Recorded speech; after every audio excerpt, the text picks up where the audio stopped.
ॐ नमो शिवाय।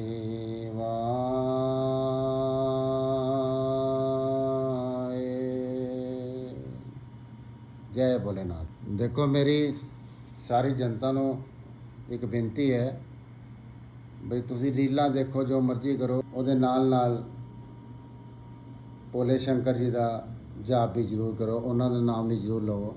ਸਵੇਰੇ ਸ਼ਾਮ ਦੁਪਹਿਰ ਜਦੋਂ ਵੀ ਤੁਹਾਨੂੰ ਟਾਈਮ ਲੱਗਦਾ ਹੈ ਉਹਨਾਂ ਦਾ ਨਾਮ ਲਵੋ।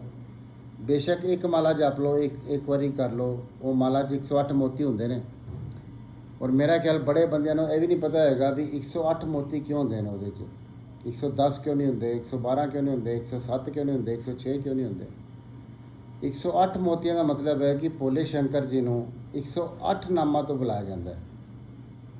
ਇਸ ਕਰਕੇ ਉਹਦੇ 'ਚ 108 ਮੋਤੀ ਪਰੋਏ ਗਏ ਨੇ। ਇੱਕ ਵਾਰੀ ਤੁਸੀਂ ਮਾਲਾ ਪੂਰੀ ਕਰਦੇ ਹੋ, ਸਮਝੋ ਤੁਸੀਂ 108 ਵਾਰੀ ਭੋਲੇ ਸ਼ੰਕਰ ਜੀ ਦਾ ਨਾਮ ਲੈ ਲਿਆ। ਓਮ ਨਮः शिवाय, ਓਮ नमः शिवाय।